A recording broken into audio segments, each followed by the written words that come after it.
चुनावी राज राजस्थान के करेंगे। हालांकि राजस्थान के 2 चरणों का मतदान 7 नवंबर और 17 नवंबर को 90 विधानसभा सीटों पर मुकम्मल हो चुका है। लेकिन इस बीच में टिकटों के बंटवारे के बाद में जिस किस्म के वहां पर भीतरघात किए गए, जिस तरीके से कांग्रेस पार्टी के अंदर सरपटुअल की स्थिति खासतौर पर उस वक्त मची, जिन लोगों की टिकट काटे गए और उन लोगों ने अंदर खाने जिस तरीके से पार्टी को नुकसान पहुंचाने की कोशिश की गई, ऐसे आरोप लगे। अब पार्टी उसकी समीक्षा कर रही है। पार्टी जिन 22 विधायकों के टिकट पार्टी ने काटे थे, उनमें से समीक्षा में यह भी बात सामने आई है कि 10 सीटों पर मतदान वहां पर काफी कम हुआ है। पार्टी के खिलाफ भीतरघात करने वालों की संख्या काफी ज्यादा रही है। अब ऐसे में कई सारे ऐसे लोग हैं जिनके खिलाफ में कार्रवाइयां शुरू हो चुकी हैं। दर्जनों नेताओं के खिलाफ में कार्रवाइयां की जा चुकी हैं भीतरघात को लेकर के। कांग्रेस की प्रभारी कुमारी शैलजा जो वहां की हैं, उन्होंने समीक्षा बैठक की और समीक्षा बैठक के साथ साथ में जो तैयारियां थी कि चुनाव के मतदान के बाद में किस अंदाज में अब चीजों को लेकर के अब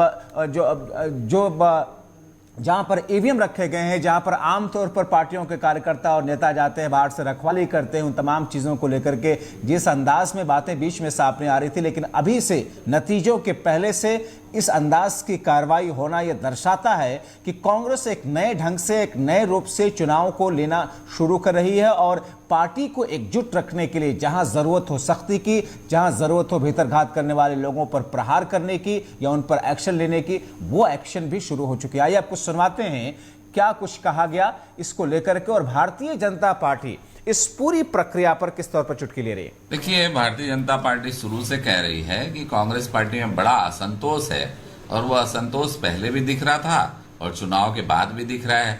जब प्रत्याशी कह रहे हैं मेरे विरुद्ध काम हुआ है, मेरे विरुद्ध काम हुआ है, ऐसी शिकायतें आ रही है। ये समीक्षा जो 2 दिन की कांग्रेस ने की है, मैं कहता हूं यही चुनाव का एग्जिट पोल है 2023 का, कि कांग्रेस में भीतराघात हुआ है और महिला तथा नौजवानों ने भारतीय जनता पार्टी को वोट किया है।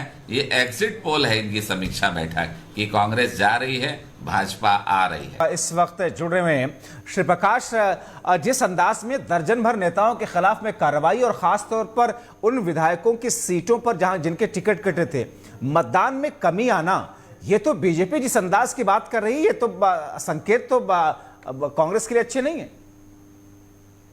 देखिए, जब्बार बता दें कि जिस तरह से जब चुनाव खत्म हुए हैं, चुनाव खत्म होने के बाद प्रदेश अध्यक्ष दीपक बैज और जो प्रभारी कुमारी शैलजा है, उन्होंने एक समीक्षा बैठक ली। समीक्षा बैठक में उन तमाम प्रत्याशियों को बुलाया गया जो चुनाव मैदान में थे। उन्होंने अपनी अपनी बातें रखी। उन्होंने साफ तौर पे कहा कि मेरे साथ भीतरघात हुआ, ये फला नेता ने मेरे साथ भीतरघात किया, जिसको लेकर एक नोटिस जारी की गई। और नोटिस पे जब जवाब न आने के बाद दर्जनों ऐसे नेता हैं जिनके ऊपर जो है पार्टी की तरफ से कार्रवाई की गई, उनको निष्कासित किया गया, 6-6 साल के निष्कासित कर दिया गया है। ऐसे में सबसे बड़ी बात यह है कि जो 22 टिकट जो विधायकों को काटे गए थे सिटिंग विधायक में, उसमें ऐसे 10 जो सीटें हैं जहां पर जो है प्रत्याशियों ने काम नहीं किया, वहां पर वोट ऑफ परसेंटेज बहुत कम है। तो निश्चित तौर पर एक जो नाराजगी जो कांग्रेस की तरफ से, जो कांग्रेस के लोगों की निकल के आई है कि जब उनके टिकट कट गए तो उन्होंने काम करना बंद कर दिया, तो निश्चित तौर पर अब कांग्रेस की एक मुश्किलें बढ़ती नजर आ रही है। वहीं भारतीय जनता पार्टी इन तमाम चीजों को लेकर काफी खुश नजर आ रही। जब्बार, भारतीय जनता पार्टी आश्वस्त है कि अब इस बार जो है भारतीय जनता पार्टी की सरकार बन रही है। वही कांग्रेस के जो बड़े नेता हैं उनसे हमारी बात कह रही है कि इनकी समीक्षा बैठक खुद ही बता रही है कि भीतरघात हुआ है और ऐसे में महिलाओं ने और बहुत सारे लोगों ने कांग्रेस को वोट नहीं किया है। तो यही एग्जिट पोल है। बीजेपी इसी बात से खुश है कि साहब जिस एग्जिट पोल का आप इंतजार कर रहे हैं, दरअसल यही एग्जिट पोल है, नतीजे ऐसे आने वाले हैं। क्या ये डैमेज बड़े स्तर पर कांग्रेस के लिए होगा या कुछ सीटों पर, जैसा कि हम हर चुनाव में देखते आए हैं?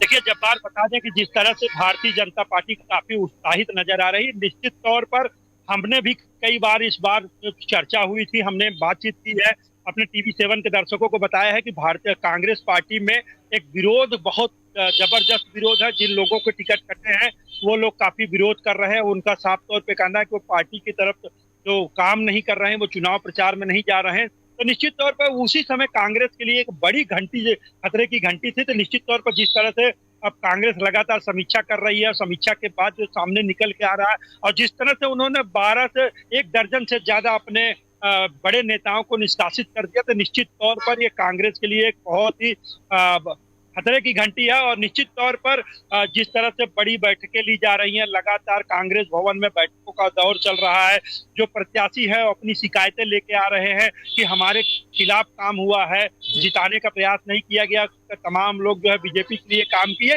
ये आरोप प्रत्यारोप का दौर चल रहा है। तो निश्चित तौर पूरी तरह से कांग्रेस इस समय घिरी नजर आ रही है। जो शैलजा है, जो प्रभारी हैं छत्तीसगढ़ की, वो जो है समीक्षा कर रही, प्रदेश अध्यक्ष कर रहे हैं, लगातार जो है इस सब चीजों का मंथन चल रहा है। लेकिन वही कहा जाता है कि जब खेत को चिड़िया चुंग ले गई तो क्या करोगे, अब ऐसी बात हो गई है।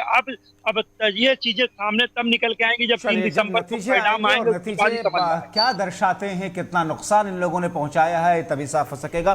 फिलहाल बहुत शुक्रिया इन तमाम जानकारी के लिए श्री प्रकाश।